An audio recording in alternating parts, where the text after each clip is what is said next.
Welcome to another edition of In the Trenches with Dave Lapham, brought to you by First Star Logistics. As always, we're operating from our outstanding studio at First Star Logistics, and we've got players. We have a player wall where pictures of players, and we've got helmets, we got footballs, we got everything. First Star provides everything for us here.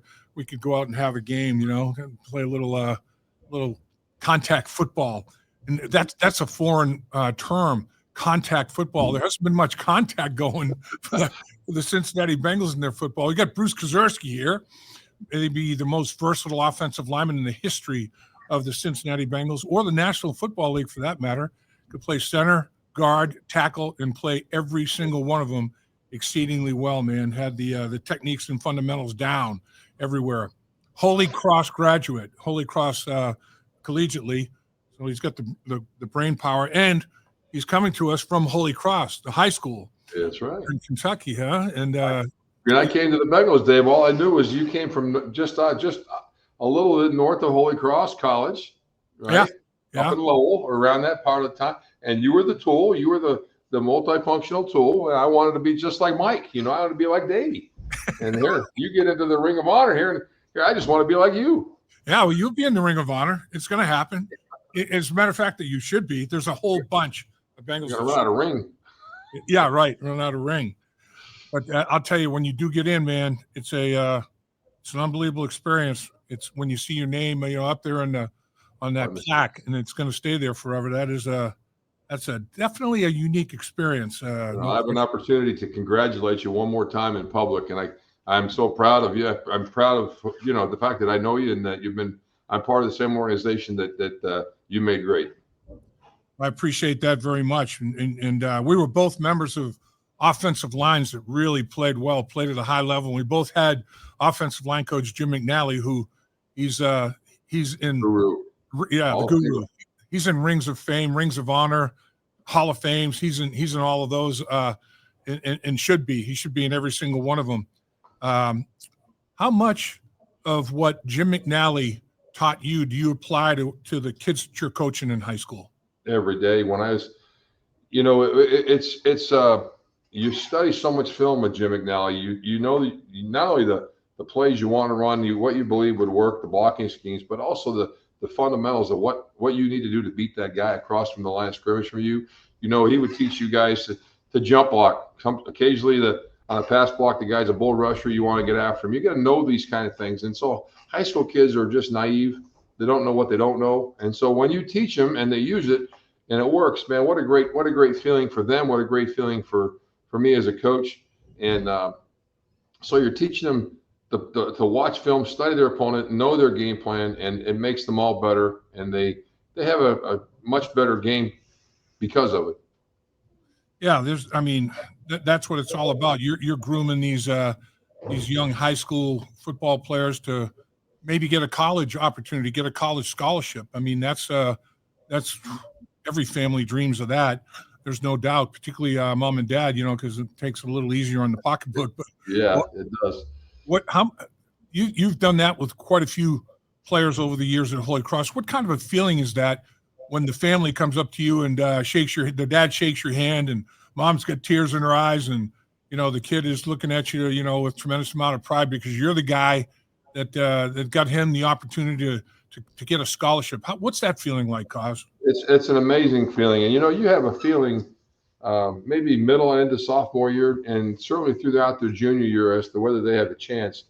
And when you promote that opportunity, you tell them you have a legitimate chance because you're doing this, A, B, and C, working hard in the off season, playing well in ball games, studying film, knowing your opponent, and all the leadership. Then they take the next step. Then they work even harder, and they start getting information from different colleges and universities because of your recommendation. You get to know a lot more college coaches. They travel from one school to the other. And so now you have the diversity of multiple programs, bringing that kid to the table. And I think that's the biggest part of what we do, other than the education in the classroom, is to get these kids to realize that hard work pays off. What you put in, you have a really good chance of getting out. And if you don't put it in, you have no chance of getting it out. No guarantees in this life. But I know if you don't put it in, we can't find a spot for you. And if you're a bad influence, we can't recommend you. You sound like a lot of what you're saying. Paul Brown said a lot of the kinds of things that you're talking about, Cos. And in my mind, he was the greatest coach I ever played for. I mean, the guy, he just had an unbelievable understanding of football, particularly the offensive side of it. But then he did understand his defense, and he always hired great coordinators who were on the same wavelength as him as to what he wanted to get done defensively, schematically, with personnel, configurations, what they're going to implement to try to stop and neutralize high-powered offenses and opponents. He was one of one. There's no question about that. And he hired great coaches. Jim McNally, like we've talked about, obviously being one of them, played for Forrest Gregg. You played for Sam Weiss, your creative offensive mind. Paul Brown was always on the cutting edge, wasn't he? Always. And what made it real special is that he wasn't afraid to hire coaches that could take his job someday. Obviously he ran the club so that you weren't going to get his job. Right. But he everybody on his staff, every offense, defense coordinator, and many of the assistants below those guys became head coaches or could have been head coaches on his staff because they were qualified. And that was probably the biggest asset. Is you think about the lineage of coaches that stem from Paul Brown and how it created a whole new game of football. It's amazing. It's amazing. It really is. It really is. There's no doubt about it. Let's talk a little bit about a little bit more about the last football game, the Chicago Bear game. What does it do to a football team? I mean, games. I remember, literally remember playing in games like that, and I felt like my heart got ripped out. It's like, man, how do you recover from this one? But you got to. I mean, that's part of the job. That's the biggest part of the job. You have to. You can't let things linger. You can't let negativity linger yourself or in the locker room. And you got to. This is where you find out who your leaders are on the football team. And I think they've got a bunch of leaders, really, not just the captains, co-captains, but I think leadership is plentiful with this football team. What do you think, Kaz? I do. I agree with you, David. I think last week, the week before, were perfect synopsis of the whole season. If you go back after Joe got hurt, the offense was playing very poorly. We couldn't complete a pass, and if we did, it was usually to the opponent. And you started to see some defensive guys getting upset in the locker room, coming out publicly saying things about it. And then they make the change to Joe Flacco without even being in camp a week. He's starting, and all of a sudden, all the spirits have lifted, right? Yep. So now the first game's kind of flat because he doesn't know much. Second game against Pittsburgh, he's throwing the ball over the field. They win the game. They can do no wrong. A defense is playing well. Special teams playing well. Then the last 2 weeks come along. Offense is scoring almost at will, and the defense can't stop anybody. So it's like we can't get all three phases on the same page. So now the offensive players, just the opposite of what was happening early part of the season, now they're the ones. And it's not good to talk about your teammates in public. That stuff goes on behind closed doors because that just leads to huge divisions in the ranks. And that's what happens when you're losing ball games. You either stay together the whole time and you make those comments in private. And man to man, that's been said. Man to man in our locker room, it was said, guys, we got to get it together. You guys got to play better. We can't score enough points, that kind of thing. But you just can't come out public and say it because that just destroys the team. No question about it. It does. And I think. Do you think it's time for a team meeting where the leaders do step up and lay it all out on the table and say, guys, look, nobody's undefeated. I mean, like we talked about earlier. I mean, nobody. There's if they can get the worm turned with 8 games left to play, they're 3-6 right now. If they can get the worm turned, there's no reason. Well, I guess there's reasons, but theoretically, there's no reason that they can't, go 5-2 and finish with a decent record and stay in the hunt and maybe have a playoff game. Well, I know if they can get it together, and again, I hope it's more productive than the last defense only meeting. Yeah, it would have to be. It would have to be. I think the talking outside the locker room has to stop. I think that's one thing you can address in that team meeting. The fighting inter-team squabble in public should stop. But again, there are no guarantees in terms of whether they get where they want to go if they stay together. But I know if they don't stay together, there is a guarantee that they'll never get there. Right on. So you can go to work every day knowing that we got a chance, or you go to work every day blaming everything on everybody else and not looking within your own ability, not what you're doing, and have no chance for the team. Let's take the last few minutes because I've already used up. I can't believe it. I've had you on for over a half an hour, man. Because when we get rolling, bro, it's good. You're the best. Let's talk about the opponent that they're going to be playing after the bye, and that's the Pittsburgh Steelers. I mean, the Bengals have not lost a division game. They got swept by the NFC North, crazy enough. That's a weird situation when you think we're competitive in our own division, but can't handle the NFC North. I mean, that's not I don't know. That's not a dynamo division in my estimation, but that's for another day, I guess. What do they have to do to stay competitive in the AFC North? In your opinion, what is the blueprint? What are the keys to success when you're playing in this tough division? Well, they beat Pittsburgh the first time, and they're going to have an edge.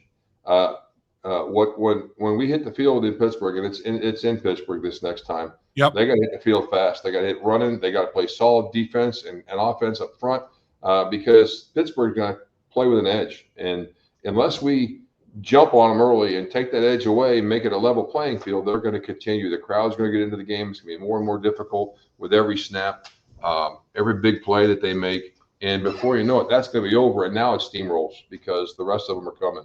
Everybody's getting healthy. They're all playing better. It's critically important that this bye week solves some issues and that they go into Pittsburgh and get off to a fast start. I don't think a slow start wins that game. I agree with you absolutely 100,000%. And, I don't think it's for lack of effort. I think they've shown up out of the locker room with emotion and spirit and attitude, and ready to play kind of thing. And then they lay an egg, man. They just don't get it done. It doesn't translate or transfer to them actually playing on the football field. But, after a while, all of that noise, all of that being vocal and everything, that rings hollow. You got to go out and just lace it up and tighten those shoulder pads and double your chin strap, strap it up twice and put on a bigger face mask if you need to and stick your face in there, right? I was extremely impressed at how the Bears attacked the Bengals, knowing that they had this big defensive powwow and they were going to come out of the locker room with fire and brimstone, chasing the ball all over the world. And they did. Every fake play that the Bears ran, we were all over the fake and not over the real ball. And that took away our aggressiveness. And once it took away the aggressiveness, there goes the edge for the meeting. Because until they started throwing those trick plays at us, we were flying around the ball, tackling pretty well. And then all of a sudden, it's like, which way is the ball even going? We think it's going over here, but it's going over here. When the quarterback catches two passes, I mean, every reverse in the book, and he came from Detroit. That's the way they play in Detroit. Every trick play in the book, and it levels the playing field for teams that are really, really aggressive. Oh, you're right. I mean, Caleb Williams, he caught a touchdown, threw a touchdown pass. He did a little bit of everything. And you're right. I mean, the gadget gimmick plays really hurt him. Every single one of them, everyone caught him flat-footed, caught him flat-footed, like eyes everywhere. Which way did he go? Where are my keys? I've lost track of my keys, and you lose discipline like that. You're in trouble. Give me an idea, Koz, how many games do you think it will take to stay competitive, to be in the division hunt? What do you think? Is it 8? Is it 9? Mentally, you think you got to win them all. Yeah. It's probably not going to happen. I think you got to win. I think you got to win 6 games. 6 games to make a run out of it. If you don't win 6, 9 wins. Yep. That's going to put you 9-7, and it's tough. That's a tough road. But there's room there. There's room because everybody else is playing mediocre or poorly as well, except for the division winners, and there's some gaping holes in there. Yeah. I'll tell you, man. Well, Kansas City got it right, although they lost last week in Buffalo. Buffalo's got it going. That division is tough. We play Buffalo, I believe, down the road. Yep. It's not an easy place to play, and so you gotta come up with some of those upsets. I think they would have assumed, having played the way they'd done, Pittsburgh wasn't upset. Would you say that's kind of fair? But it wasn't Cincinnati, and they took care of business. I think that's the bottom line. Stay focused, take care of business, and let the ball fall where it does. I mean, they've been in every game at home. The crowd has been great. I mean, they've turned out. They've been loud, very vocal. the problem that you start to face is losing some of those people, where people don't show up, or worse yet, show up and sit on their hands, and don't make any noise. That's a brutally tough dynamic there. You don't want any part of that, do you? No, the big crowd, the big Bears crowd in that stadium was ridiculous. I mean, they made plays and you couldn't tell whether you were in Cincinnati or Chicago. Right.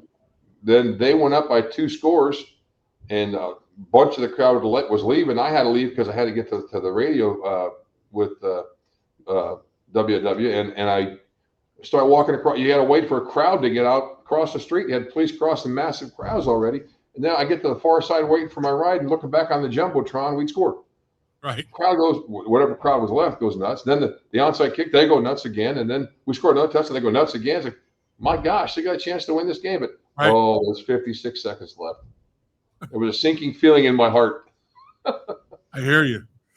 Let's talk about your team, your season again a little bit. I mean, how many guys you got on your roster that are college scholarship worthy and leading you to victory after victory on a weekend-to-weekend basis? Holy Cross has several. I'm not the head coach here at Holy Cross anymore. Right.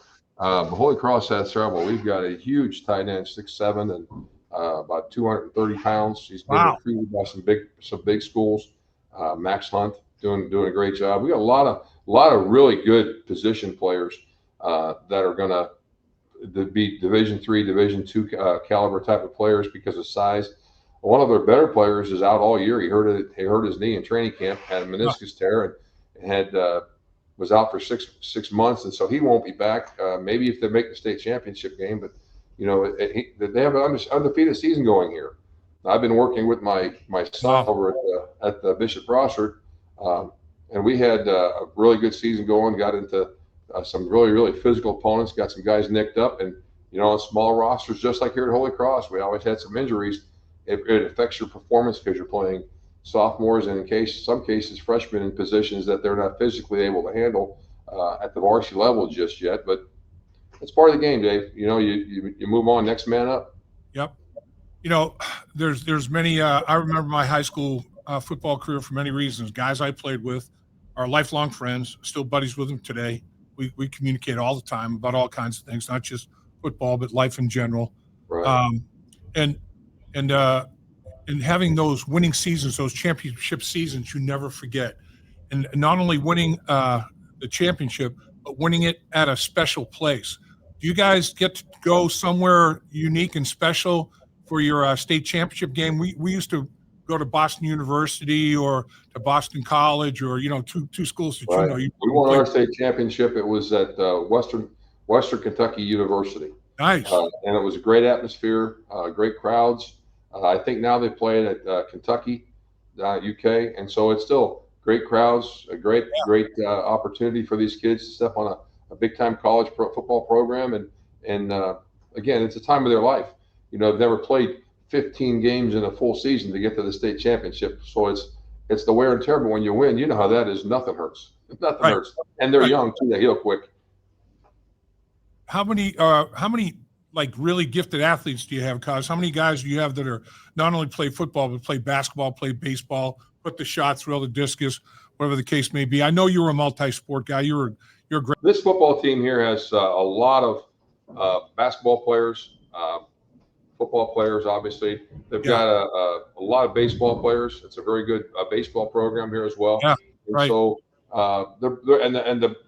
they're quick. The football players that play basketball are very quick, ball control kind of guys or guards, and a couple of small forwards. Max Hunt is a big center, the 6'7", 230-pound tight end. Brossard has a whole bunch of big, tall guys that play basketball. Some really great baseball players. They got a shortstop that can play in college. They got a catcher that can play in college. So both programs are gifted. And that's most high schools that are competitive in one sport typically are competitive in multiple sports because it's really the same guys going from one to the other. Sure. So yeah, we're very proud of both sets of programs, both athletes, and it's an honor for me to work with both groups. Cos, these college coaches I know hold your opinion in high regard about players, not just your players, but opposing players that you may have come across during your season. That it's like, oh man, yeah, this kid, shoot, he's a good player, man. He's a great technique, great fundamentals. How many times do coaches from Ohio State, from Kentucky, from Indiana, from University of Cincinnati, how many times are those coaches sitting down with you and saying, "Koz, man, give me an idea, give me a little bit of a scouting report, give me your take, your version on what kind of a player this kid is"? Well, when I had Derek Barnes here at Holy Cross, I knew he was a great player, and I needed to get someone to notice it. And I made recommendations to Kerry Combs at Ohio State and a couple, Brom when he was at Western Kentucky and a few others.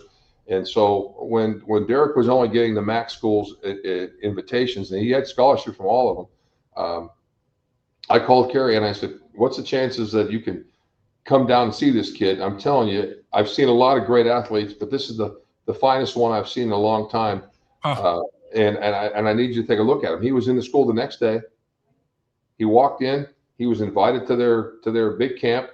And when Coach Fickle was up there, he took 6 linebackers in the building, and running backs and quarterbacks, and everybody else. All 600 kids were outside except for those guys.